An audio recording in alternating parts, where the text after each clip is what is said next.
atina min ladunka rahmatan wa hayyi lana min amrina rasyada. Sebelum kita memulakan majlis, mohon kerjasama jemaah mutekan mikrofon, offkan kamera, sentiasa berada di dalam berpakaian yang sopan dan menutup aurat kerana kita berada di dalam majlis ilmu. Alhamdulillah. Assalamualaikum warahmatullahi wabarakatuh. Salam sejahtera, salam ukhuwah kepada yang berbahagia Ustaz dan semua jemaah jannah yang dihormati lagi dikasihi. Selamat datang ke kuliah asar Gema Nur Iman melalui Google Meet. Alhamdulillah, syukur kita insan yang masih dipilih Allah untuk duduk di dalam majlis ilmu yang barakah ini. Moga majlis kita ini diberkati dan dirahmati Allah. Amin. Majlis kita ini akan dipimpin oleh Al-Fadhil Ustaz Ilin Aminin bin Muhammad Saleh. Kelas pengajian kita ini dianjurkan oleh GNI di bawah pimpinan Puan Rosniati binti Mansur dan Barisan AJK Gema Nur Iman.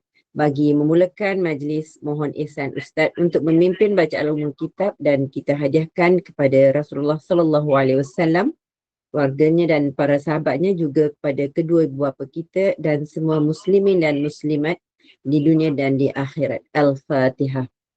A'udzu billahi minasyaitonir rajim. Bismillahirrahmanirrahim.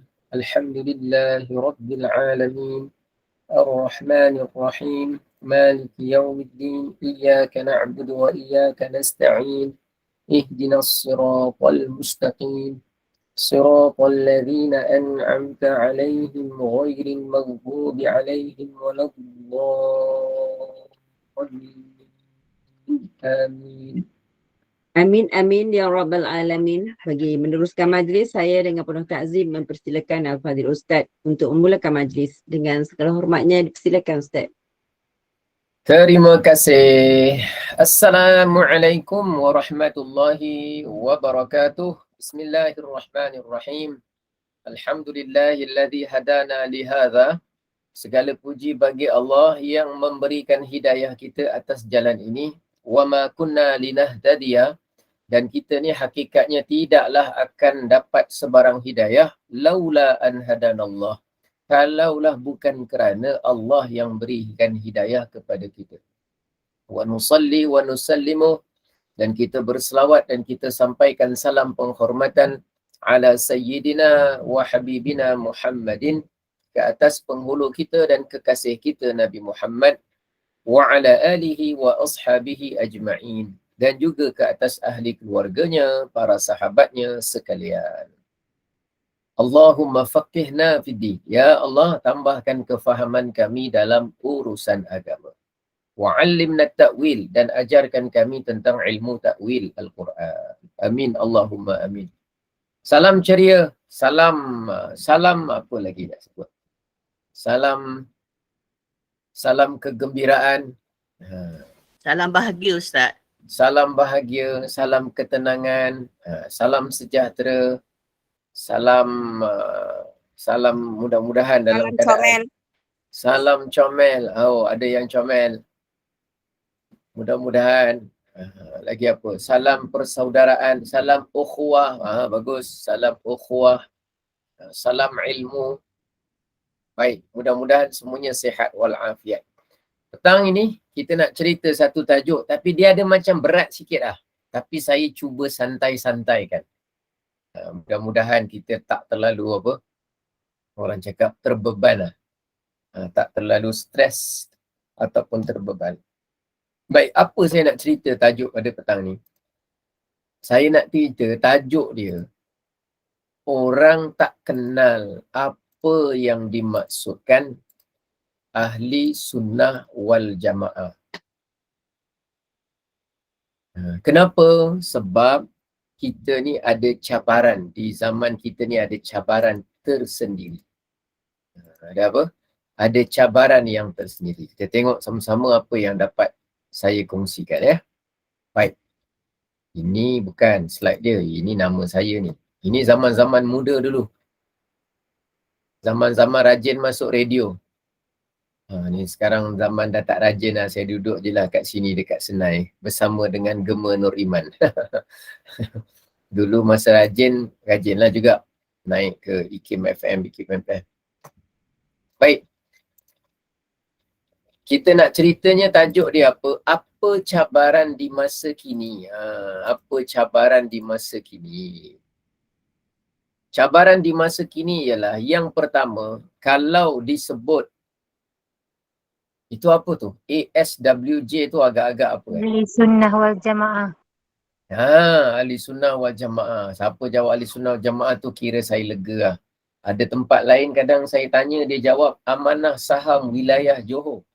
Saya kata ni bukan cerita pasal niaga. Niaga nanti kelas lain. Ni cerita tentang akidah.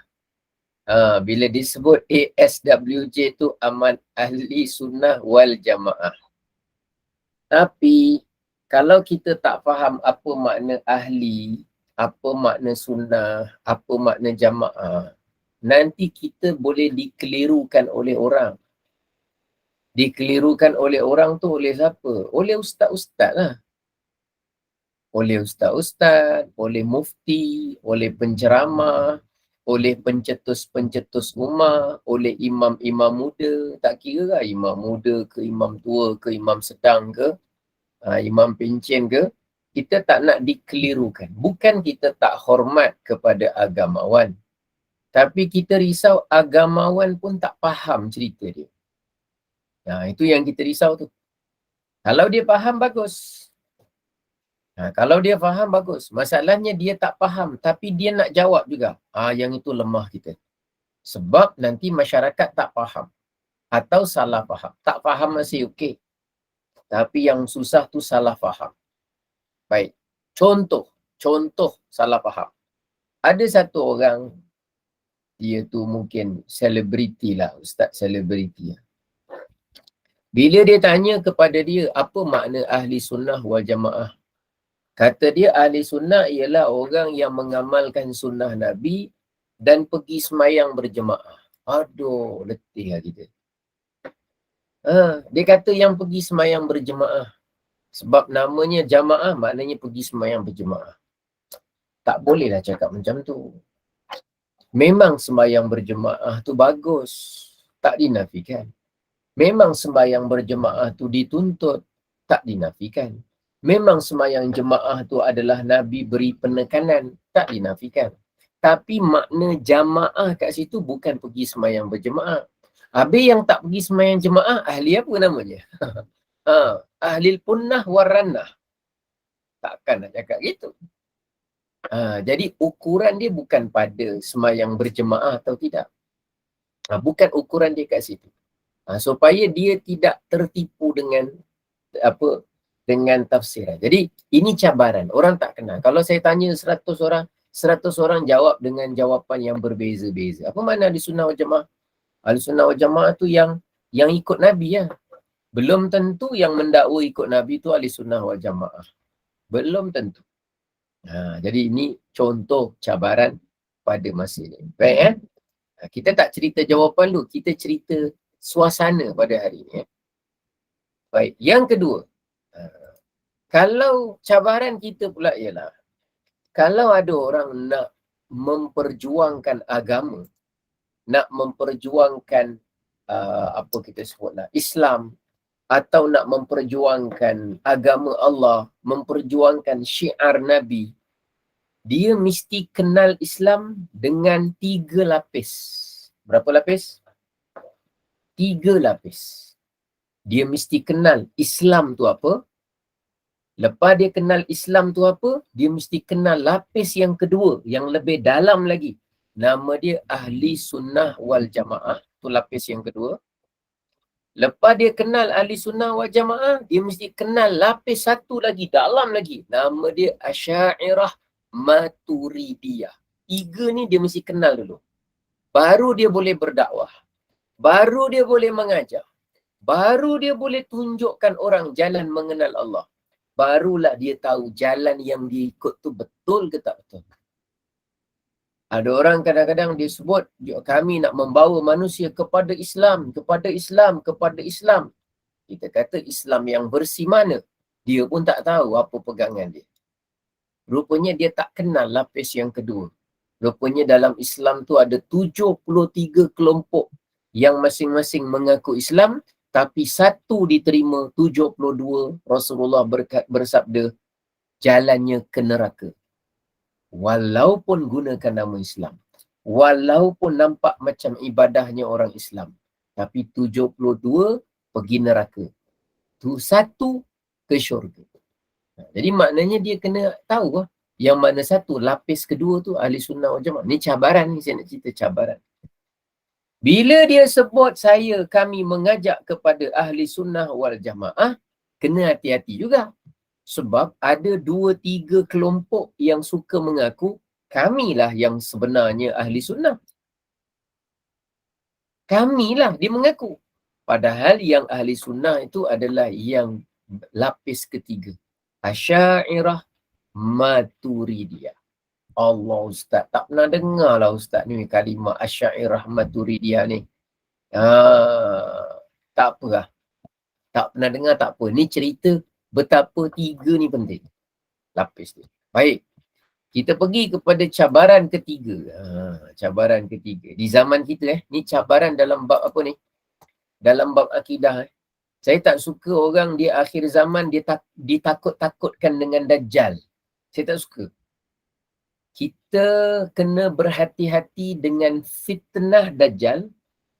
Bekalannya ialah mengukuhkan akidah dengan ilmu dan amal, dan kita tak perlu takut dengan jisim Dajjal. Tak perlu. Kita tak perlu takut dengan mata sebiji, mata sebelah Dajjal. Tak payah. Kita tak perlu takut dengan kekuatan Dajjal. Tak payah. Kita tak perlu takut dengan kuasa yang ada pada Dajjal. Tak payah. Tak payah takut-takutkan orang dengan Dajjal. Tak payah. Rasulullah bersabda, Mad-Dajjalu atakhawwafu alaikum. Bukan Dajjal yang aku bimbangkan tentang kamu. Jadi, Dajjal ada fitnahnya? Ada. Jahat tak fitnahnya? Jahat. Banyak tak penipuan dan penyelewengannya? Banyak. Tapi kalau dalam bab akidah kita sendiri yang sekarang saya sebut ni pun kita tak begitu jelas, kita dah terkeliru yang mana satu ahli sunnah, yang mana satu tak ahli sunnah. Ini yang mengelirukan kita ni belum Dajjal lagi ni. Jadi yang ini kita selesaikan dulu. Nah, Dajjal sampai masa dia muncul, dia akan muncul. Mudah-mudahan kita tidak berada di zaman fitnah seperti itulah, mudah-mudahan. Sebab tu kita baca 10 ayat yang pertama dari surah apa? Atau 10 ayat yang terakhir dari surah apa? Kahfi. Dari surah Al-Kahfi. Untuk hari Jumaat, baca satu surah. Bercahaya insya-Allah sampai Jumaat ke depan. Untuk memelihara diri dari fitnah Dajjal, man qara'a 10 ayatin min awwali suratil Kahfi. Siapa yang baca 10 ayat dari awal surah Al-Kahfi. Dalam satu riwayat, min akhiri suratil Kahfi. Dari 10 ayat terakhir surah Al-Kahfi. Tapi kalau dari segi makna dia, dia punya ayat dia, kalau yang akhir tu saya lebih suka ambil 12 ayat. Daripada وَتَرَكْنَا بَعْضَهُمْ يَوْمَئِذٍ يَمُودُ فِي بَعْضٍ. Daripada situ. Tak apalah, nak ambil 10 pun okey lah. Rasulullah bersabda, "Usima minad dajjal." Usima min fitnatid dajjal. Dia akan terpelihara, yakni dipelihara oleh Allah daripada penipuan dan ujian Dajjal. Tapi ingat, kita tak perlu takut kepada siapa? Dajjal. Kita yang kena besarkan, tambahkan adalah takut kepada siapa? Takut kepada Allah. Semakin tinggi takut kita kepada Allah, Dajjal akan takut kepada kita. Kita tak perlu nakut dia. Dan kita pun tak payah berlatih untuk menakut-nakutkan Dajjal. Bukan kerja kita. Kerja kita ialah membesarkan rasa takut kepada Allah. Nanti Dajjal akan diselesaikan urusannya oleh Allah ketika mana berkaitan dengan kita. Paling-paling kalau diselamatkan, kita terus tak bertemu Dajjal, mudah-mudahan insya-Allah. Cuma bacaan surah Al-Kahfi awalnya asbab pemeliharaan. Bacaan akhir surah Al-Kahfi 10 ayatnya asbab pemeliharaan. Hakikat pemeliharaan tu datangnya dari siapa? Dari Allah. Baik, tu cabaran nombor 2. Cabaran nombor 3 dalam bab akidah. Zaman sekarang orang suka ambil maklumat daripada tu. Nampak tu? Lambang yang warna biru pekat tu nama dia apa? Facebook, Ustaz. Facebook, Oh, tahu. Yang warna biru cair tu apa? Twitter. Twitter. Oh, tahu juga. Oh, tahu juga. Saya ingatkan jawab PKR tadi. Yang merah ada tu, ada merah pekat tu apa? Bukan Pinterest ke Pinterest. bukan? Masya Allah. Tahu juga. Bukan Parti Bersatu. Oh, yang sebelah dia pula. Yang warna coklat tu. Itu apa nama dia? IG Ustaz. Kamera. Itu kamera. Wah, itu nampak sangat jawapan berlakon tak tahu. Maknanya nak cerita dia ni media sosial. Orang gairah mendapat maklumat agama semata-mata melalui media sosial. Saya tak kata media sosial tu salah. Sahabat kita kalau kawan-kawan saya di Indonesia panggil sosmed. Saya dulu bila dia kata sosmed, saya ingatkan ada baru. Sebab biasanya saya sebut sos tomato, sos cili. Dia cakap dengan saya lalu WhatsApp, sosmed. Saya fikir ni sos apa ni? Sosmed. Rupanya sosial media. Media sosial. Dia panggil sosmed, kadang-kadang dia panggil medsos. Media sosial. Oh, macam tu cara dia. Kawan-kawan saya kat Indonesia suka buat kata-kata ringkasan. Dan digunakan, dipahami, satu Indonesia faham. Jadi saya belajarlah sikit-sikit. Saya pun tak tahu mula-mula. Sebab ada kawan-kawan grup-grup WhatsApp Indonesia pun saya ada juga kawan-kawan. Jadi itu yang tahu tu. Ada sekali tu kawan, ada kenalan lah. Ada kawan kepada kawan dekat Mesir. Masa saya di Mesir dulu. Dia ni masa tu dia duit belanja dia habis. Indonesian. Duit belanja dia habis. Lalu dia bagi mesej dekat bapak dia. Dia kata dengan bapak dia, "Bapak, saya ini lagi perlu sama uang." "Kerana apa kamu perlu uang?" "Kerana saya sekarang ini kanker." Kalau kanker maknanya apa? Cancer. Cancer kan? Cancer kan? Kanker kata dia. Jadi bapak dia ni terkejut. Lalu bapak dia pun bank in duit segera supaya dia buat rawatan. Bagi duit banyak. Masukkan bank duit kat banyak. Tak tahu berapalah. Sekali dia tengok dekat dia punya bank dia punya account bank, HSBC. Ish, banyaknya. Dia terkejut. Dia kata, "Bapak, wah, lumayan sekali duitnya." Uangnya, duit pula. Uangnya. "Kenapa banyak sekali?" Bapak dia tanya, "Kamu bilang kan kamu kanker. Harus pergi ke rumah sakit segera buat rawatan." Kata dia, "Wah, buat apa pergi ke rumah sakit? Saya ni kanker maknanya kantong kering." Bukan kanser. Kanker. Kan tu kantong. Kocek. Ker tu kering. Kanker. Kantong kering. Oh, bapak dia kata, "Saya pikirin kamu kanker. Kalau begitu macam mana bapak?" Bapak ni kata, "Ayo pulangin duitnya, uangnya dipulangin." Kata anak dia, "Maafin bapak, maafin." Kalau duitnya sudah ditransfer, enggak bisa kembali ke sana lagi. Jadi kawan-kawan jadi bahan apa? Bahan ketawa lah. Sebab dia guna bahasa orang muda pendek-pendek kan. Tapi sebenarnya mungkin setengah tempat dia dah terbiasa. Yang saya nak cerita ni bukan pasal kanker tu. Orang dapat ilmu agama semata-mata dari media sosial.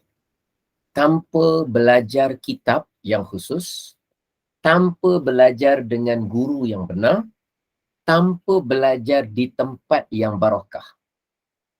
Kita kalau belajar agama, kan, kalau secara khusus kalau secara umum macam ni Google Meet okeylah, ni tak apa secara khusus. Kalau secara khusus, mesti ada 3 benda kita boleh jawab. Kalau belajar agama, mesti ada apa? 3 benda. Yang pertama apa? Apa kitabnya? Yang kedua apa? siapa gurunya. Yang ketiga apa? Mana lokasi belajarnya. 3. Apa dia? Yang pertama, kalau awak Apa belajar, kitabnya? apa kitabnya? Kalau belajar akidah, apa kitabnya? Kalau belajar fiqh, kitab fiqh asas mana mazhab Syafi'i yang kamu belajar? Tu kitabnya. Yang kedua apa tadi? Siapa gurunya? Siapa gurunya? Penting guru tu.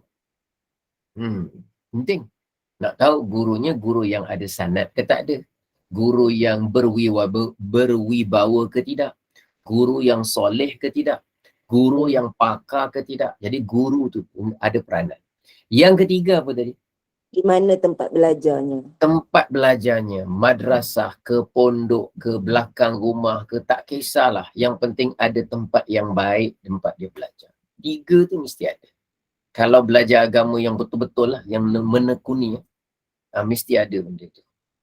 Tapi sekarang kan orang tak nak belajar macam tu. Dia ikut media sosial, dia baca, dengar semata-mata. Saya tak kata media sosial salah. Saya tak kata. Dia semata-mata itu. Dia pergi kelas tak nak. Jumpa berguru tak nak. Pegang kitab bembek ke sana kemari mencatat tak nak. Cuma duduk kat kedai mamak, tengok handphone, gesek, dengar. Jadi bila kita tanya, awak selama ni cakap tahlil tu haram. Ya, haram Ustaz. Macam mana tahlil boleh haram pula? Bid'ah Ustaz. Macam mana boleh bid'ah? Siapa yang cakap? Dia kata ni, ni je saya dah tahu. Apa kitab dia? Nama kitab dia Kitabus Samsung. Pernah dengar? Ada satu kitab. Nama dia, pernah dengar? Kitabul iPhone. Pernah dengar? Itu yang kita sedih tu. Bila tanya gurunya siapa? Al-Fadil, Al-Ustaz, Al-Syekh, Al-YouTubi. Pernah dengar? Kadang-kadang Al-Facebooki. Bukan salah di YouTube. Tak salah. Saya pun ada juga video dalam YouTube tu. Tak salah yang namanya Facebook. Tak salah. Saya pun kadang-kadang buat live Facebook juga. Tapi untuk ilmu khusus, dia kena lain beza dia. Lain sikit. Habis yang tadi tu pakai Al-Kitabus Samsung tu, dia belajar dekat mana? Al-Madrasah, Al-Mamakiyah, Al-24 Jamiah. Pernah dengar madrasah tu? Madrasah tu banyak kat ujung-ujung kedai-kedai. Dekat ujung, dekat rumah kedai tu, ujung-ujung tu ada biasa, ada nama dia. Al-Madrasah, Al-Mamakiyah, Al-24 Jamiah. Pernah dengar madrasah tu? 24 jam buka. Yang tu dia cuma lepak kat kedai mamak dia gitu. Jadi janganlah, dia kesan dia tak bagus. Okey, saya bawa satu contoh contoh ilmu lain Katalah na'udzubillah lah, kita ada cedera sikit lah. Na'udzubillah. Ni contoh sajalah. Si fulan dia cedera. Ada satu orang, si fulan dia cedera. Bila dia cedera, dia nak dapatkan rawatan. Sekali dia nampak ada sebuah klinik, dia pun pergi ke klinik tersebut. Masa dia nak masuk klinik tersebut, ada orang beritahu dia bahawa awak datang sini awak nak buat apa? Dia kata saya ni ada cedera, saya nak dapatkan rawatan kat klinik ni, ada luka.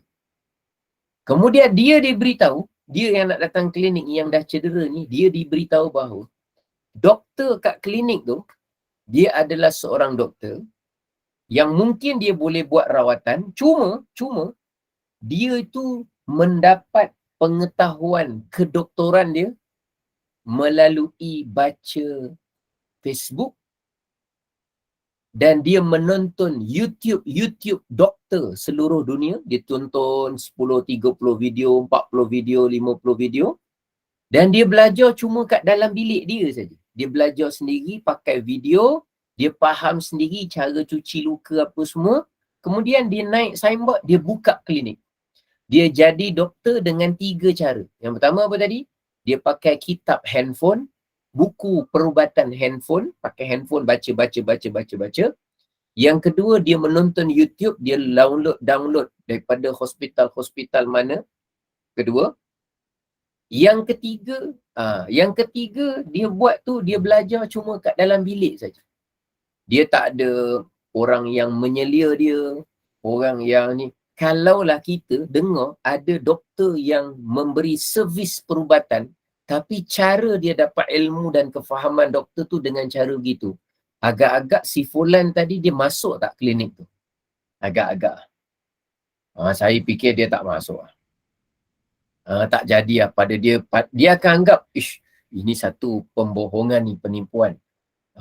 Kita tak berani kita kata, ish, ada pula belajar doktor macam tu, main pandai faham sendiri aja. Tak boleh. Tak ada orang uji dia. Tak ada orang yang selia dia. Tak ada orang yang memastikan pemahaman dia betul ke tidak. Nampak kan? Itu baru kita risau orang yang nak rawat kita punya fizikal luka. Bayangkan kalau kita jumpa satu orang yang dia tu belajar pun secara Google, dia tu pun cuma menonton YouTube, cuma duduk kat bilik rumah dia je faham agama. Tiba-tiba dia nak kita dengar cakap dia. Dalam bab agama pula tu. Dalam bab akidah pula tu. Dalam bab, jadi macam mana?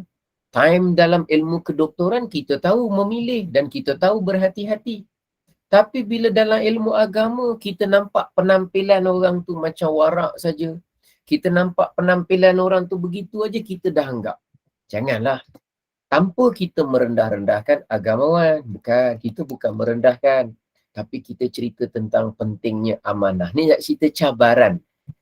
Cabaran Bukan apa halangan. Kalau halangan maknanya media sosial terus tak boleh, haram. Bukan. Bukan macam tu. Cuma cabaran.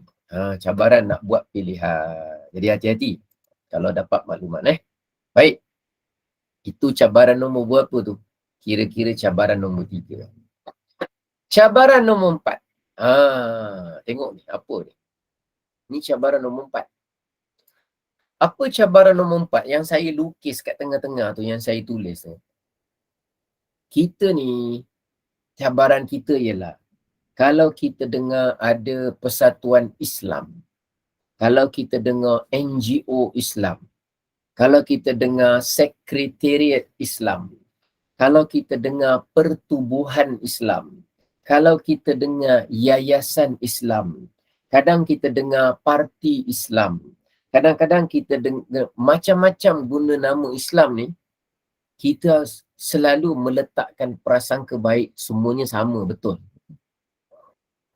Tentang kita letak prasangka baik tu bagus. Tetapi dalam meletakkan prasangka baik, kita juga ada amanah supaya bijaksana memilih dan membezakan yang mana benar, yang mana salah. Jadi sangka baik bukan semua sangka baik saja, bukan. Dan jangan pula semua sangka buruk saja pun tak boleh juga. Tapi mesti bijak. Okey, kenapa saya kata gitu? Sebab mana-mana pertubuhan, mana-mana persatuan, mana-mana parti, mana-mana NGO, kalau guna nama Islam, dari segi yang tengah-tengah tu yang saya tulis tu, nampak? Yang sebaran dakwah, semua lebih kurang sama. Dakwah atau dakwah. Kalau baik, dakwah. Kalau jahat, dakwah. Dari segi sebaran, semua lebih kurang sama. Contohnya, kalau ada satu fahaman tu dia fahaman bukan ahli sunnah, kadang-kadang dia ada buat aktiviti usrah juga. Orang yang bukan fahaman ahli sunnah, fahaman syiah, fahaman wahabi, dia ada buat juga aktiviti ta'aruf. Dia ada buat juga perhimpunan untuk merapatkan ukhuwah. Dia ada buat juga solat berjemaah. Orang Mu'tazilah, fahaman Syiah, fahaman Qadariyah, fahaman Wahabi, semua ada buat sembahyang berjemaah. Maknanya cara menyebarkan dakwah dari segi zahir nampak baik, semua lebih kurang sama. Orang ahli sunnah ada hafal Quran, orang Wahabi ada hafal Quran, orang Syiah ada hafal Quran, orang Mu'tazilah ada hafiz Quran. Madrasah tahfiz pun banyak. Tahajud. Orang Mu'tazilah tahajud banyak, orang Syiah banyak yang tahajud. Hafal hadis, ramai hafal hadis. Ajak berjihad, masing-masing ajak berjihad. Suruh berkorban, masing-masing suka berkorban kerana agama. Jadi maknanya, dari segi sebaran dakwah, semua lebih kurang sama. Sebab tu kita jangan tengok luaran. Bila kita tengok luaran, Kita akan cakap, orang tu baik, dia tu pakai tudung. Orang tu baik, dia pakai jubah. Orang tu baik, dia ada madrasah tahfiz.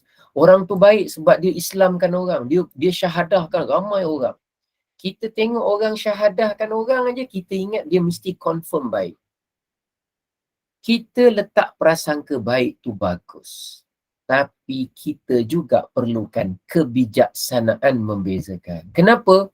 Sebab yang tengah-tengah ni, dia punya punca dia yang untuk kita bezakan. Tining! Yang tanda soal ni, apa dasar pemikiran yang ada dalam pertubuhan tu, dalam persatuan tu, dalam NGO tu. Sebab dia punya kesan dia akan berbeza. Kalau orang yang dasar pemikiran dia salah, akidah dia salah, nanti kesan kat sebelah kiri ni, kat sebelah kanan sekali tu, dia akan menghasilkan kesan yang berbeza. Dia akan lahirkan kesan yang hasil yang berbeza. Walaupun nampak gayanya seperti sama. Kadang-kadang dah belajar 4-5 tahun, hasilnya membidaah-bida'ahkan orang. Dah belajar 3-4 tahun, dah dapat ijazah, hasilnya, kesan dia, balik saja, dah mula menganggap orang lain semua syirik-syirik kafir dan halal darah. Maknanya ada sesuatu. Maknanya dia punya madrasah bagus dah hafal Quran. Dia punya aktiviti dah bagus, ukhuwah semayang berjemaah, usrah ta'aruf tu. Tapi rupanya ada dasar pemikiran yang kita tak siasat. Kesan dia berbeza. Itu ada beza ni. Ini cabaran kita tau. Saya cakap kenapa tau. Ada orang kadang-kadang dia tengok kan, bila tarawih dia dengar suara imam sedap kan. Dia kata suara imam ni bagus. Terus dia tanya Imam belajar kat madrasah mana Imam? Imam pun bagi tahu saya belajar kat madrasah sekian. Oh, madrasah sekian. Dekat mana tu Imam? Dekat Pakistan. Saya ingat nak hantar cucu saya lah ke Pakistan. Terus dia hantar. Sebab dia tengok hafazan imam tu bagus. Sebab dia tengok suara imam tu sedap. Sebab dia tengok imam tu rajin sembahyang jemaah. Sebab dia tengok imam tu suka bagi perkongsian usrah. Sebab dia tengok imam tu hafal hadis banyak masa bagi tazkirah. Jadi dia tertarik. Padahal dia terlupa kaji apa dasar pemikiran, dasar akidah tempat imam tu belajar. Dia lupa nak siasat. Sekali bila dah terhantar anak dia, kemudian anak dia, imam tu datang masa bulan Ramadannya, dijemput tarawih sebulan. Sekali dia hantar anak dia dah 4-5 tahun belajar kat sana, tiba-tiba balik. Kesan daripada hantar cucu dia kat sana, tiba-tiba dah berubah. Kita yang baca tahlil ni dianggap sesat.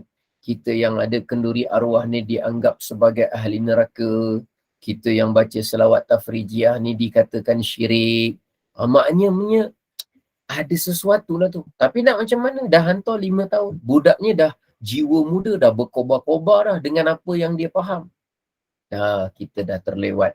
Kita jadi sebab bertukarnya pegangan akidah generasi susur galur keturunan kita. Ini contoh. Saya cerita ni sebab bendanya dah berlaku dalam beberapa tempat.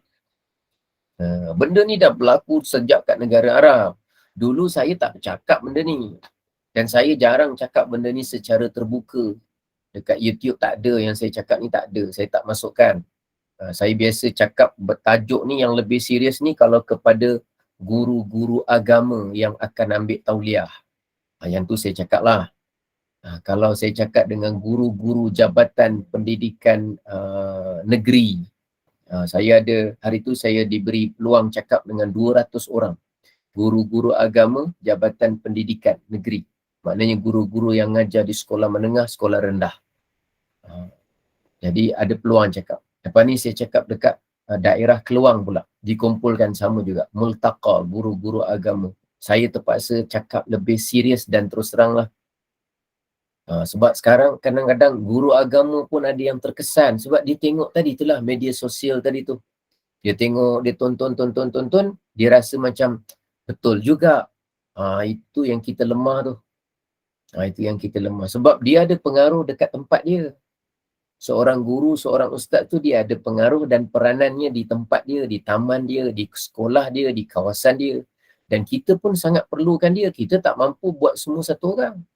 Jadi hati-hati di negeri saya, Johor, mungkin sekarang ni sederhana baik dalam keadaan yang ni lah. Tapi kalau kat negeri lain, cabaran dia berat sikit lah. Kalau kat Singapura, ada juga sikit. Kalau dekat Brunei, setahu saya belum dengar lagi. Kalau kat Indonesia, lagi cabaran lagi berat berbanding kita kat Malaysia ni. Mungkin kerana saiz masyarakat, mungkin kerana luasnya dia punya geografi dia lah, ataupun kita sebut daerah dia, persempadanan dia. Tapi tak apa. Kita tak payah fikir berapa luas, berapa banyak masjid, berapa apa. Kita nak fikir kita dulu kena faham. Tapi cabaran dia. Jadi bila dia dah dapat fahaman yang bertentangan dengan ahli sunnah, biasanya hatinya gelap. Dan hati dia bila gelap, dia punya keras dan degil dia luar biasa. Kadang kita tak sangka. Budak yang dulu elok-elok, orangnya lemah lembut, tiba-tiba jadi keras lain macam. Makcik kita yang perempuan, kita tak sangka dia dulu tak adalah minat sangat agama ke, beria-ia sangat. Tapi bila dia ikut fahaman tu, dia jadi macam, wah, dengan kita yang dulu, bukanlah nak tunjuk kita agama, kita yang dulu agamanya lebih baik daripada dia pun, dia dah berani mengatakan kita salah. Padahal dia baru belajar agama lepas pencen tu. Dia jadi macam keras, ekstrim begitu sekali. Ada yang macam tu. Saya terkejut kalau perempuan. Kalau lelaki tu saya fahamlah, sebab orang lelaki ni dia ada ego dia. Dia ada sombong dia sendiri. Tapi kalau orang perempuan pun ada ego sebesar tu, pada saya, ini betul-betul dah pekat betul kefahaman ni. Saya dah jumpa kat tempat saya. Kat tempat saya, orang perempuan. Nak kata muda tak juga, nak kata tua tak. Atas umur saya sikit je.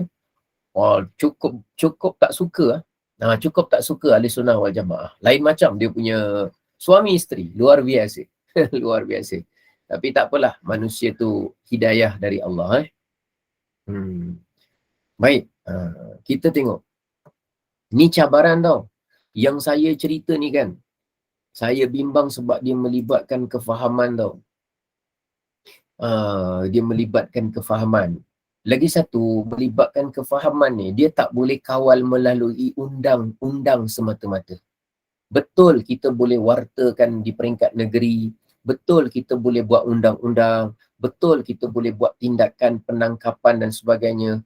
Tapi sebenarnya cabaran fahaman ni sampai nak ke akhir zaman nanti, sampai Dajjal muncul, dia tak boleh dikekang melainkan melalui dengan aktiviti ilmu dan dakwah. Itu antara asbab gema Nur Iman ni dia bergema. Mudah-mudahan Nur Iman tu sampai kepada setiap orang yang mengikuti kelas-kelas pengajian gema Nur Iman lah. Mudah-mudahan lah, insyaAllah. Sesuai dengan namanya tu, mudah-mudahan insyaAllah. Iman yang kita maksudkan itulah akidah yang sebenar, akidah ahli sunnah wal jamaah, aliran Asy'ariyah Maturidiyah. Sebab mesti ada tujuan. Kalau tak ada tujuan, semata-mata mengisi masa lapang, tak cantik lah. Kita ada tujuan. Baik, ni contoh cabaran. Baik, cabaran yang seterusnya. Ni cabaran nombor berapa ni? Ni cabaran nombor 4. Cabaran yang kelima. Okay, perhatikan. Ni cabaran yang kelima.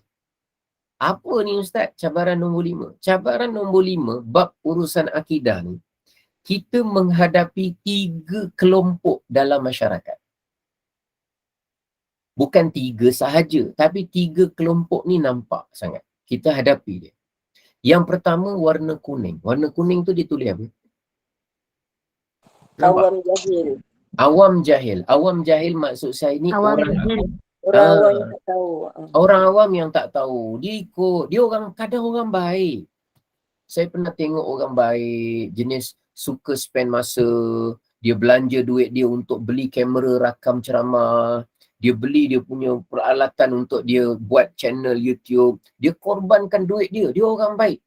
Cuma dia tak kenal yang mana satu pengajar yang ahli sunnah, dia tak kenal. Saya ni dulu, terkejut tengok. Dulu ada satu channel tau dekat area mana area Ampang. Bukan area Ampang. Area Kelang, Lembah Kelang tau. Ada satu channel dia baru nak buat tapi dia tak berjaya sangat lah. Dia nama dia HIP TV. Tak tahu sekarang ada ke tak ada. Setahu saya dah tak ada. HIP TV. Dalam HIP TV tu dia ada satu channel. Dia nak buat macam Astro asalnya. HIP TV. Dia nak buat satu channel tu nama dia TV Al-Hikmah. Kalau Astro ada TV Al-Hijrah kan. Jadi TV Al-Hikmah. Jadi dia buat TV Al-Hikmah tu berbetulan saya pun tertengoklah masa tu. Tapi masa tu hanya kat kawasan Lembah Kelang dan beberapa kawasan je dapat area Selangor. Luar-luar tak dapat. Cuma kawan-kawan saya tertengok. Dia ambil, semua yang dia ambil tu penceramah yang menentang ahli sunnah. Terkejut kita. Macam mana boleh masuk ke media sesedap-sedap ni? Ada tauliah ke tak ada tauliah? Sedap je semua cakap bid'ah kafir syirik ni. Kita pun terkejut. Sekali kita pun cari-cari semak. Kita tu maknanya saya dengan kawan-kawan lah. Cari semak siapa produser dia, siapa yang buat rancangan tu. Cari, rupanya didapati ada 3 orang budak muda. Tiga umur dia antara 20 sampai 22 tahun. Buat rancangan. Jadi kita sudah cari nombor kontak budak muda 3 orang ni. Cari nombor kontak dia dan kita pun hubungi. Bila hubungi kita ajak jumpa. Bila jumpa tu, masa tu buatlah perjumpaan dekat rumah satu orang. Nama dia Dr. Nik Ruskiman. Pengarah media IKIM. Dululah dia pengarah. Untuk IKIM, IKIM, IKIM FM. Untuk IKIM tu media, dia pengarah. Jadi kita pun cakap, okeylah, sebab dia orang media, orang-orang ni pun yang buat rancangan ni pun orang media, budak muda 3 orang ni, baik kita jumpa dengan orang media terus, supaya kita buat perbincangan. Tapi apa yang saya cerita ni nanti, jangan sebar-sebar. Ni untuk kita-kita je, Gema Nur Iman, boleh? Nak ceritanya kronologi nak kena sabar, dan letak prasangka baik dulu, kalau kita dapati, orang awam tu jahil. Tapi cabaran lah. Baik Boleh ke saya cerita ni? Ke semua? Sila. Boleh. Contoh yang baik. Boleh Ha-ha. Jadi saya masa tu pun masih muda lagi lah. Masih muda lagi. Saya pun pelik. Kenapa dia berani? Sekali kami bincang kat rumah Dr. Nik Ruskiman. Nanti type siapa tahu Dr. Nik Ruskiman tu. Bincang. Dan kami panggil sekali ustaz-ustaz yang boleh bercakap, yang boleh berbuat rancangan. Jadi kami pun kumpul kat rumah Dr. Ruskiman. Bila jumpa, kami dah bincang-bincang. Rupanya kami dapati budak muda 3 orang ni, dia memang tak tahu. Dia memang tak tahu. Yang mana ahli sunnah, mana tak ahli sunnah. Dia jumpa satu orang ustaz, dia tengok ustaz tu pandai cakap, dia tengok ustaz tu lancar, dia try take 1, take 2, take 3, take 2, take 1. Action, ustaz tu pun boleh depan kamera dengan baik. Dia pun on. Ustaz tu pula pandai. Dia ambil geng-geng yang satu fahaman dengan dia saja. Masuk dalam rancangan tu. Jadi kata dia pun tak tahu. Jadi kita pun bantulah anak muda 3 orang ni. Kita katakan macam ni lah. Mulai next episode, kita buat macam ni, tajuk dia macam ni. Ni dekat sini ada lebih kurang dalam 20 orang. Awak boleh test mana yang awak nak ke apa ke sini. Jadi kawan-kawan saya tu yang duduk KL, kita kedepankan lah. Sebab nak buat rancangan nak kena duduk Kuala Lumpur. Saya duduk Johor.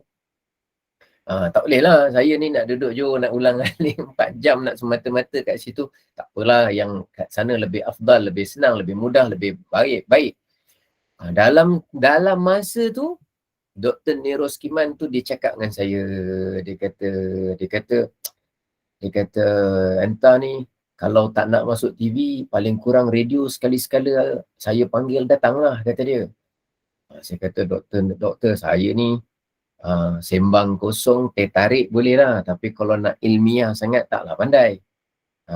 Jadi saya kata, dia cakap saya sekali anak panggil boleh lah datang. Saya kata insyaAllah kalau sesuai masa ni. Daripada situlah saya kerap pergi IKIM FM. Mula-mula dia jemput sekali, dia test dulu live. Lepas tu lah, lepas sekali dia kata, "Oi, kalau macam ni boleh lagi, boleh lagi, boleh lagi." Masa dulu rajin saya. Selang berapa minggu naik. Sampai dia pernah offer ni.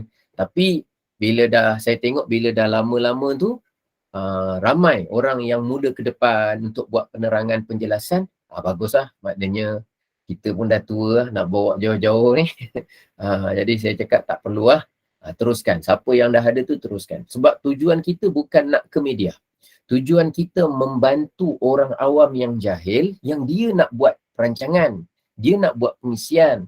Cuma mungkin dia tak ada ilmu dan pengetahuan nak ukur yang mana satu betul tak betul. Jadi oleh kerana masa tu tak ada, kita bertanggungjawab, wajib isi. Daripada yang tak betul mengisi, kita kena isi. Tapi bila dah ada orang yang lebih baik daripada kita isi, kita tak payahlah sibuk nak masuk-masuk ke media tu sangat. Sebab kita mesti ada tujuan. Jadi saya punya cara pendirian saya macam itulah. Tapi kalau ada keperluan tertentu yang ada matlamat khusus yang kita boleh capai, okey saja, tak kisah je. Jadi macam itulah cabaran kan. Masa tu kami tengok, mungkin ada orang awam yang jahil. Jangan kita terus salahkan dia. Yang kedua, warna oranye. Apa dia tulis itu? Cabaran tu, nombor 2. Sesat taksub. Ekstrim. Ada orang yang dia dah tersesat ikut yang tak betul tu, tapi dia punya taksub dia, dengan kita nak sembang-sembang borak pun dia tak nak. Saya ada jumpa satu hamba Allah kan. Saya terangkanlah dekat kuliah, masa tu kat Pasir Gudang. Lepas tu habis saya kuliah, dia datang kepada saya. Abang tu dia berumur sikit lah daripada saya, kira-kira mungkin akhir 40-an lah. Lepas tu dia cakap dengan saya, "Ustaz, boleh tak saya nak tanya Ustaz sesuatu?" Saya kata, "Boleh bang, abang nak tanya apa?" "Saya nak tanya Ustaz, hadis yang Ustaz cakap tadi, sebenarnya bukan hadis sahih Ustaz. Dia sebenarnya ada dhaif Ustaz. Ustaz kena sedar, sebenarnya tak semua hadis Ustaz boleh cakap gini-gini." Dalam hati saya kata, wah, ini bukan nak tanya, ni namanya nak bagi tahu. Lepas tu dia dah cerita dia. Saya cakap, "Oh, abang ikuti kuliah saya." Dia kata, "Ikuti Ustaz." Dia cerita kan. Sekali sebelum dia habiskan cerita dia yang panjang tu, saya dengar dulu. Saya kata, "Bang, minta maaf mencelah. Yang abang cakap tu, semua tu saya tahu. Abang sedang mengikuti satu YouTube daripada si fulan, duduknya si fulan, dia cerita tentang kitab si fulan. Betul tak abang?"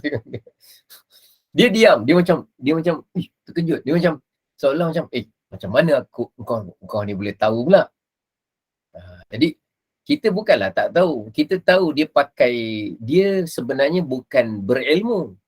Dia tiru satu percakapan lain daripada YouTube dan dia sangat kagum orang itu, sedangkan dia tak siasat yang orang tu cakap tu daripada sumber kitabnya tu, orang tu betul ke tak betul.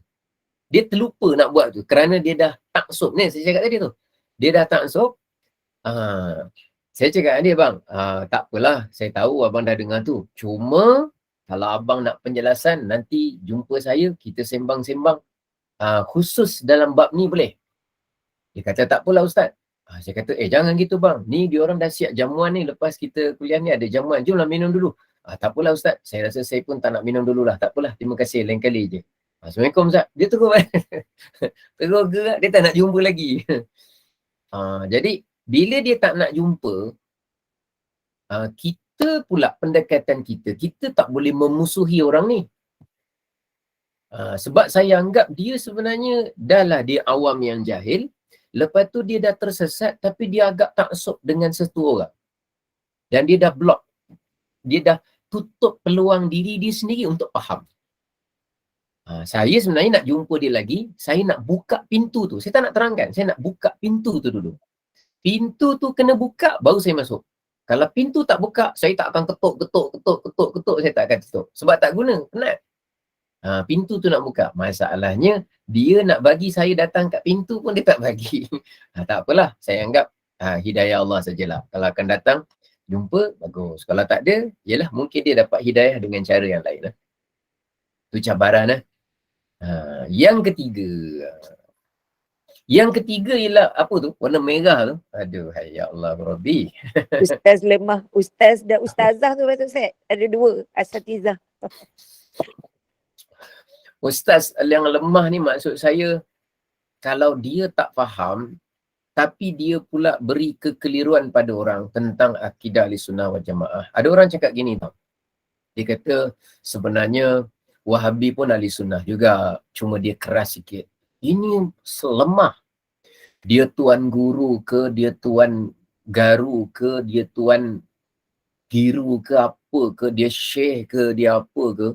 Kalau dia kata Wahabi pun Ahlussunnah, Syiah pun Ahlussunnah, maknanya dia lemah. Lemah. Lebih baik dia lemah tak reti benda lain, tapi kalau lemah kat akidah pada saya terlalu lemah. Kita lemah benda lain kira okey lagi lah, tapi biar akidah kita jelas dan kuat. Macam tadi kan orang yang taksub tu kan, dia cakap gitu kan. Saya pun nak sembang dengan dia, saya bukan nak dia belajar dengan saya. Bukan nak suruh dia jadi menuntut dengan saya. Saya ni orang biasa je. Saya nak dia kawan-kawan dengan saya.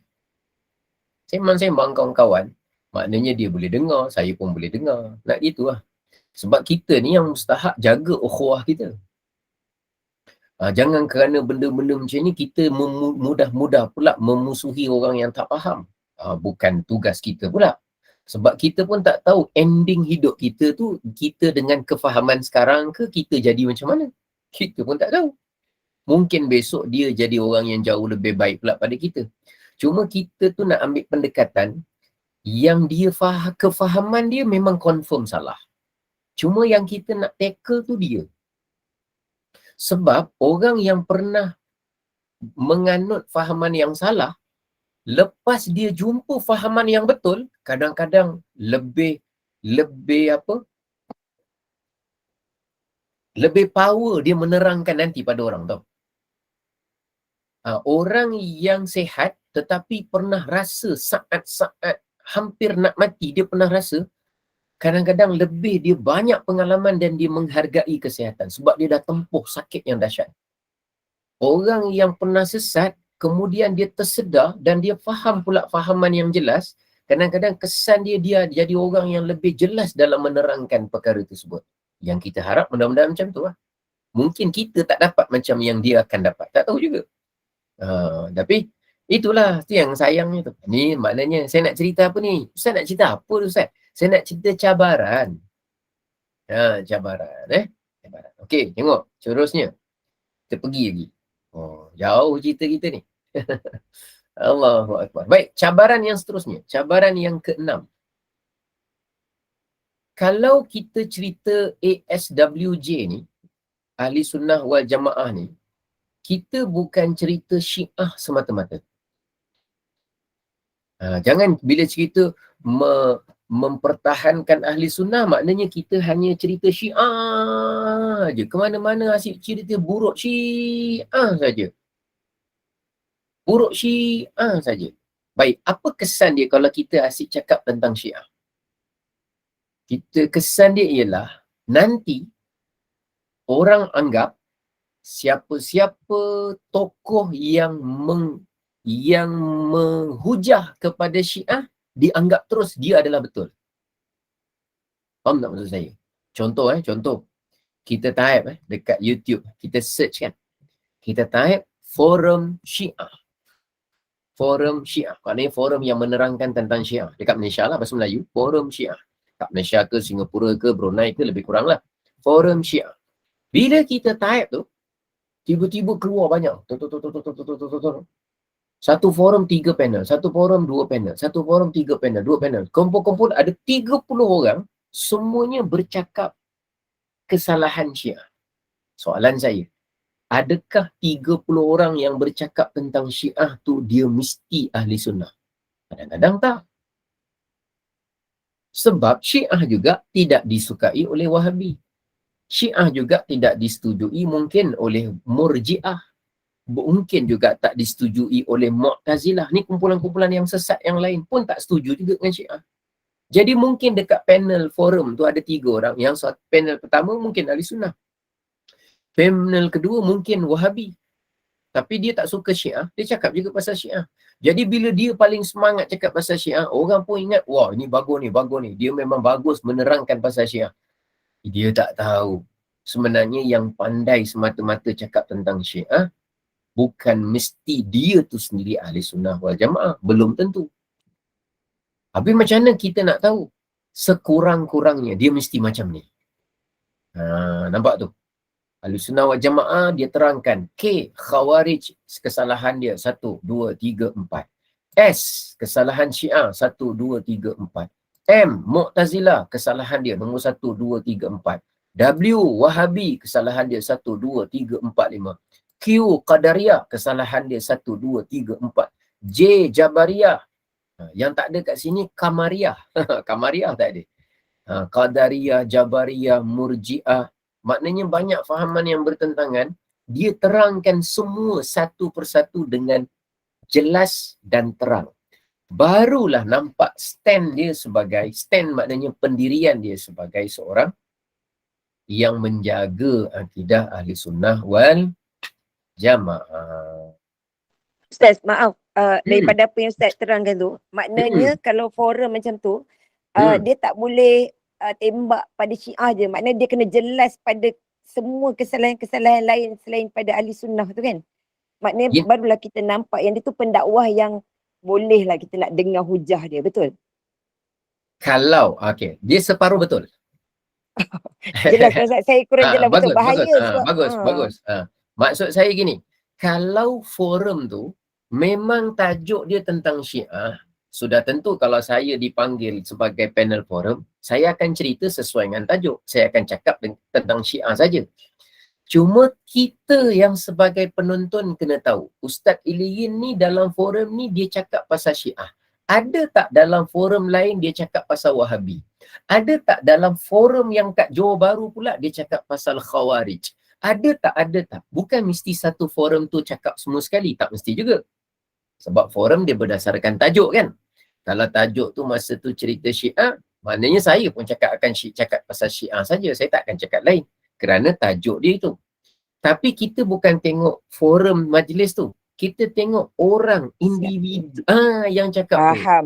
Okey, saya jelas dah. Maknanya kita kena kenal pastilah macam Ustaz kata Kenal tadi lah. pasti, Ya, betul. okey, faham. Individu yang bercakap tu dia mahir semua tapi bukan dalam satu forum, faham? Alhamdulillah. Terima kasih Ustaz. Betul. Terbaik. Bagus. Jadi kita ni bersifat hati-hati. Jangan kerana satu forum kita tengok dia cakap pasal Syiah hebat je, kita kata wah inilah tokoh ahli sunnah yang sebenar. Belum tentu. Kita kena tengok pula tajuk-tajuk fahaman lain dia kupas. Kalau dia kupas dengan jujur dan amanah. Walaupun mungkin dia tak cukup pakar mendalam, tapi jujur dan amanah serta benar, maka kita tahu dia salah seorang orang yang boleh kita harapkan dalam membantu umat Nabi Muhammad ni memahami isu-isu berkaitan dengan urusan akidah. Baik, sekarang orang akan tertanya-tanya, Ustaz, peninglah Ustaz, kata kat mazhab Syafi'i, tapi ni ada ahli sunnah pula. Mazhab Syafi'i apa cerita? Habis Hanafi, Hambali, Maliki yang kita semayang kat Pakistan, saya semayang kat Turki, saya semayang kat Arab Saudi, yang semayang lain tu nak kira macam mana? Itu nak kira dia beza mazhab ke, beza akidah ke, beza apa? Peninglah Ustaz. Untuk merungkaikan pening-pening ni, mudah-mudahan apa yang kita dah cerita cabaran tadi dapat dipahami. Ada rezeki, saya cerita pula macam mana jadi yang namanya ada mazhab Syafi'i lah, kemudian ada Asy'ariyah, Maturidiyah, Wahabi, Syiah, Mu'tazilah lah. Ni apa semua cerita pening-pening ni? Mudah-mudahan nanti kita cuba lakukan dengan santai-santai dalam episod kita yang akan datang. Mudah-mudahan dengan lukisan, dengan lakaran tu dapatlah sedikit pencerahan dan penjelasan berkenaan dengan perkara tersebut. Boleh ya? Mudah-mudahan. Jadi ada orang tertanya-tanya, Ustaz, kalau gitu mazhab Syafi'i kita, mazhab Maliki sesat. Tak. Tak tu yang macam mana? Kalau ya tu yang macam mana? Ada cerita dia. Dan tak susah. InsyaAllah kita senang faham. Saya cuba terangkan sesantai mungkin untuk kita dapat sepaham yang sederhana dan sekurang-kurangnya kita, dia ginilah. Kalau ada orang tanya, Hajar pakai handphone apa sekarang? Hajar pakai handphone apa sekarang? Saya pakai handphone Celcom, Ustaz. Soalan saya, betul tak dia jawab? Salah. Dia tak Saya faham. pakai, dia tak Itu faham. line. Ya. Itu adalah line. Handphone Betul. kalau kita jawab iPhone ke, kita jawab yang namanya Samsung. Samsung ke. Betul. Macam itulah tentang mazhab ni. Dia ada Ustaz sama. kena continue. Kena sambung. Alhamdulillah best. InsyaAllah. Nanti saya cerita macam mana nak bezakan Celcom ke Samsung. Sebab Baik. kalau tak faham dia jadi Samsung. Jadi mudah-mudahan manfaat, mudah-mudahan barakah, mudah-mudahan cara sesimpel ni saya cuba rendahkan bahasa saya cuba kontrol perkataan tu supaya tak ada istilah yang terlalu banyak keluar. Mudah-mudahan disesuaikan dengan keadaan ni. Mudah-mudahan Allah jaga keluarga kita, zuriat keturunan kita. Dan saya fikir mungkin kebanyakan daripada kita pertama kali dengar penerangan dalam bentuk macam ni. Wallahualam. Ataupun siapa yang mungkin dah yang ni saya dah tahu lama dah. Tapi kalau pertama kali, tahniahlah. Mudah-mudahan jadi ilmu bermanfaat. Kalau yang dah berkali-kali dengar pun tak apa. Pengulangan ada manfaat. Wallahualam. Jazakumullah. Terima kasih. Saya serahkan semula kepada pengacara majlis. Silakan. Alhamdulillah. Alhamdulillah. Syukur pada Allah. Syarah petang ini tentang Ahli Sunnah wal Jamaah ini menjadikan kita perlu berhati-hati di dalam kegairahan menuntut ilmu agama ini. Perlu memilih guru dan siasat dulu siapa guru yang kita berguru. Moga kita dipelihara Allah dari ilmu yang sesat. Kita tangguh pengajian kita hari ini. Mohon Ustaz sambung tajuk ini bagi menjelaskan kefahaman yang semakin celaru, bimbangkan keturunan kita nanti tersesat di dalam ilmu yang nampaknya macam Islam tetapi tersesat jalan. Saya mohon izin Ustaz untuk saya buat hebahan kuliah pada malam ini. Pada pukul 8 malam kita ada kuliah maghrib bersama Al-Fadhil Ustaz Abdullah Umar bin Muhammad Saleh, Tafsir Al-Quran. Pada pukul 9 malam kita ada kuliah Isyak Talaqi Al-Quran bersama Al-Fadhilah Ustazah Humaira bin Muhammad Saleh. Pada pukul 9.15 malam kuliah Isyak bersama Al-Fadhil Ustaz Mak Naim bin Haji Ahmad Al-Hafiz dengan pengajian berkitab. Dengan itu saya sudahi dengan ucapan terima kasih. Terima kasih Ustaz, terima kasih Jen Ai, terima kasih semua jemaah. Mohon maaf anda ada sebarang kekurangan di dalam majlis ini. Tapi kalau ada siapa nak bertanya soalan boleh ke Ustaz? Kok ada yang mesti nak menanya soalan? Sempat ke? 1, 2 ke? Teringat pula kan marah ada orang. Tu ramai yang kat tangan tu Ustaz. Boleh tak? Assalamualaikum Ustaz. Saya ada tulis dalam ni Ustaz. Oh ya, ada tulis ya. Saya tak perasan pula. Laju sangat menerangkan tadi agaknya. Agaknya penerangan ni bagus dibawa pada waktu pagi ke? Rasanya Ustaz lagi ramai. Ya. Pagi tu lagi ramai. Lagi ramai yang boleh menyebarkan. Oh, baik. Tubuh rasa bonda terbaik. Baik. Kalau gitu, saya cuba esok pagi, saya buat sedikit pengulangan. Tapi yang dah dengar petang ni mungkin dengar sekali lagi esok pagi, tak apa ke? Oh, boleh Ustaz. Sangat berharga. Boleh. Sebabnya untuk disebarkan perlu yang lebih ramai. Baik. InsyaAllah saya cuba sentuh esok pagi juga insyaAllah. Okeylah. So kita tutuplah majlis. Tak sambung besok. Baik. Mohon maaf anda ada sebarang kekurangan. Segala yang baik itu daripada Allah, yang buruk itu daripada kita sendiri. Dengan itu saya mohon izin Ustaz membacakan bagi berdoa penutup tasbih kafarah dan surah Al-As. Saya sudahi dengan wabillahi taufiq wa hidayah. Assalamualaikum warahmatullahi wabarakatuh. Silakan Ustaz. Assalamualaikum warahmatullahi wabarakatuh. Subhanakallahumma wa bihamdika asyhadu an la ilaha illa anta astaghfiruka wa atubu ilaik. Bismillahirrahmanirrahim. Wal 'asr innal insana lafi khusr illa alladhina amanu wa 'amilus salihati wa tawasaw bil haqqi wa tawasaw bis sabr. Shadaqallahul 'azim. Terima kasih semua. Terima kasih Ustaz. Terima kasih. Terima kasih semua. Waalaikumsalam warahmatullahi taala wabarakatuh. InsyaAllah. Terima kasih Ustaz. Terima kasih Semoga Allah pemudahkan segala urusan Ustaz sekeluarga dan semua sahabat. Amin ya Allah, amin. Terima kasih Ustaz. Assalamualaikum. Assalamualaikum warahmatullahi wabarakatuh. Terima kasih Ustaz. Terima kasih kawan-kawan. Assalamualaikum. Assalamualaikum warahmatullahi wabarakatuh. Terima kasih Ustaz. Assalamualaikum. Assalamualaikum semua. Assalamualaikum warahmatullahi wabarakatuh. Waalaikumsalam. Macam tak cukup masa 1 jam. Banyak lagi yang Ustaz kena terangkan. Tunggu, sabar tunggu esok. Pula risau kan, ya Allah. Betul lah tu YouTube ni orang suka tengok sangat. Na'udzubillah, ya Allah. Kita pun tengok juga tapi kita taklah Anak-anak tengok kita yang macam-macam. risaunya kan benda kan. Ya. Alhamdulillah. Besok kan anak cucu kita besok ni tak tahulah macam mana pun dia orang belajar kat YouTube je. Masya Allah. Ya Tuhan. Betul Bonda no. Ya Allah, ni bagus diterapkan. Masya Kita Allah. kena betul-betul lah cari guru betul-betul, tengok betul-betul, belajar kat mana. Kadang-kadang dia pergi kat luar negara tu dia belajar lain tau. Dia Yalah. balik dia ajar lain. Dan fahaman yang kat luar negara tu kita tak tahu fahaman apa yang dia pergi belajar tu. Itu yang kita risau. Dia balik sini dia jadi ustaz yang ajar. Tu yang kita risau. Cik Ha bawa Terima kasih Bunda No. Ya Allah, ni betul-betul bermanfaat. Ya Allah, ya Tuhanku. Itulah Sebab kita dalam YouTube Kita ni Allah banyak. Ta'ala nak buka kau ustaz hari ni nak ajar kita pasal ini. Ya, betul. Masya Allah. Alhamdulillah. Tahu tak, Ina pun tak berjemaah hari ni sebab nak dengar sampai habis. Itu Bonda tengok tadi Ina masuk lambat. Kita ini bagus Ina tengok. Ina Allah, dah masuk. betul lah, Alhamdulillah syukur Allah gerakkan Bonda. Betul. Allah gerakkan. Betul. Sepatutnya Ina pergi masjid tadi sebelum pukul 6. Tapi saya cakap, sayang tunggu. Ini perlu supaya saya berhati-hati. Ya Allah, betul Bonda. Alhamdulillah. Allah izinkan. Ustaz tak buat tajuk pun. Allah dengar Bonda, Allah dengar doa-doa Ina, betul kan? Ya Allah. Betul. Syukur Alhamdulillah. Okey, baik Bonda, ini saya nak berangkat dulu, nak pergi masjid dengan suami anak-anak. Okey Bonda, Assalamualaikum. Okay. Assalamualaikum warahmatullahi wabarakatuh. Assalamualaikum warahmatullahi. Assalamualaikum semua. Cik Ma keluar dulu ya. Okey Cik Cik Ma. Cik Ma. Harus keluar dulu ya, nak buat hebahan lagi.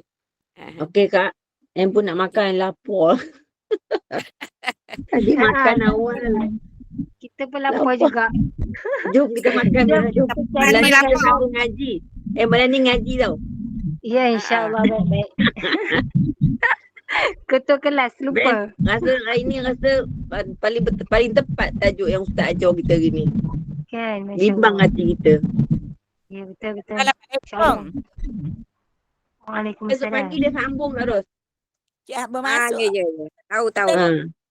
Tapi cuma esok tu masa tak panjang sangat lah kan. Kalau sebab Kak Ros baca besok pagi pukul 8 ada ni ke? Ada kuliah duha ke?